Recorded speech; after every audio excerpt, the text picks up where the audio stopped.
Good evening. It is my sincere privilege to congratulate John Groendyke on this very well-deserved honor.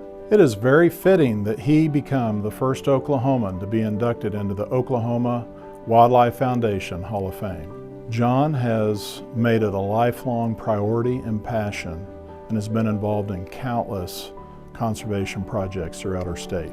He is a doer. He gets things done. The impacts of his efforts are immeasurable and will leave a long-lasting legacy well into the future. John, I am honored to consider you a mentor, role model, and treasured friend. Thank you so much for your many contributions to our state, and cheers for many more yet to come.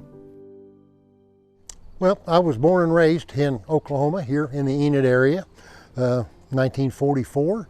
And my dad was always interested in hunting and outdoors. My family came to Oklahoma in 1902 and homesteaded 13 miles south and 4 west of Beaver, Oklahoma. So we always had a joy for the outdoors and farming and things of that nature.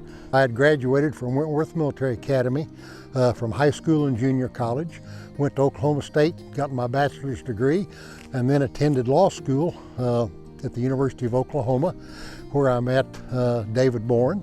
And David Boren later became the governor of the state of Oklahoma, and he called me in 1967 and said, John, would you be interested in serving on the wildlife department? So I said I would really enjoy that because I like the outdoors, I like habitat, conservation and all. And so I started in 1967 on the wildlife department, and as you know, served 44 years there. My father being born and raised on a farm in Beaver County, I was always interested in that. We had a ranch. We've been in the ranching and farming business, and I have and still am since I was a small child. So I've always was interested in the wildlife conservation and things of that nature. Oklahoma has probably a higher percentage in most states around us in regard to retaining people that like to hunt and fish and enjoy the outdoors. And we have developed a number of programs to at least give them an opportunity to experience the things that you can do outdoors.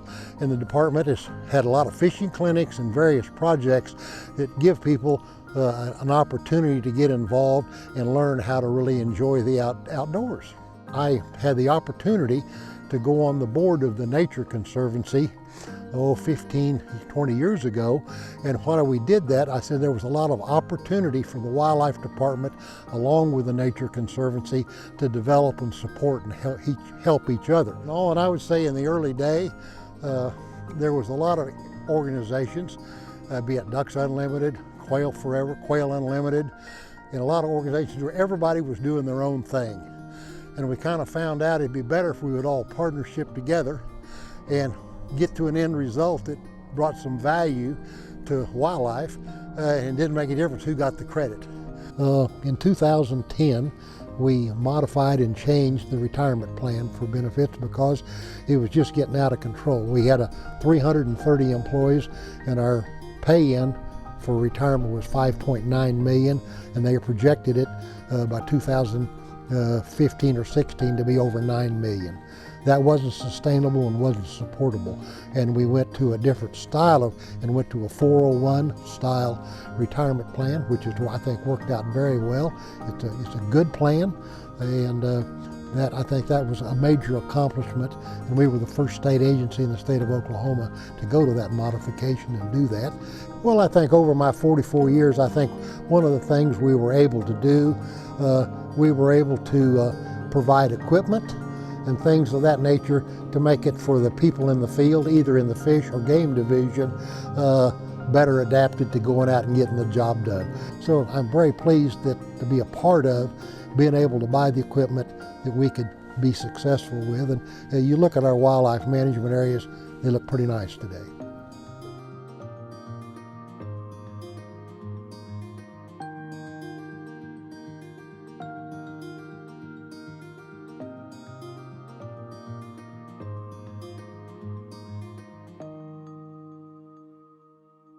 It's hard to imagine wildlife conservation in the state of Oklahoma without John Groendyke. He's been around for nearly half of that time that the agency has been here, and has contributed so much to the success of the agency, the successes of our sportsmen and sportswomen across this state, being able to rebuild those populations of game species and just to do some incredible things when it comes to being able to take advantage of and showcase Oklahoma's great outdoors. John Groendyke is well known as being the longest serving wildlife commissioner in the country.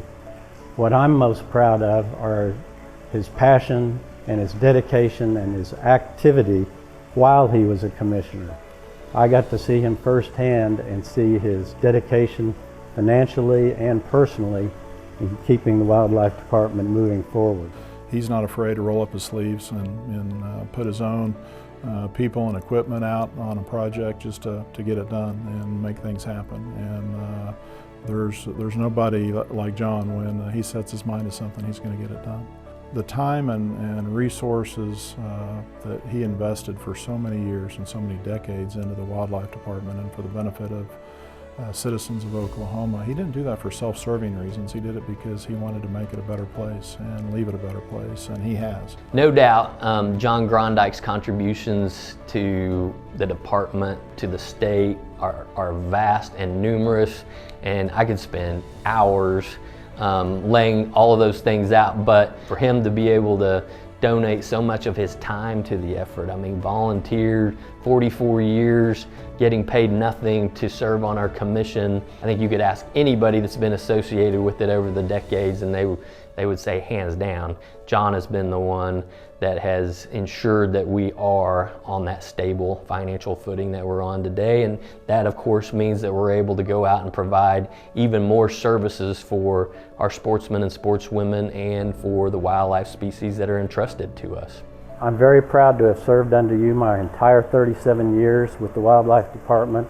You were there when I started, you were there when I retired, and I'm so glad to be serving with you now on the foundation.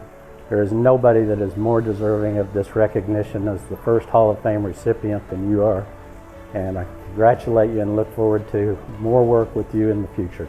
Oklahomans owe John an incredible debt of gratitude and appreciation for all he's done, both from a monetary standpoint, from a just wisdom and knowledge standpoint. We all are very proud of John and really are thankful for all of his service. Just want to say well-deserved congratulations, John, and thank you for everything that you have contributed to this department, to me personally, and to this state of Oklahoma.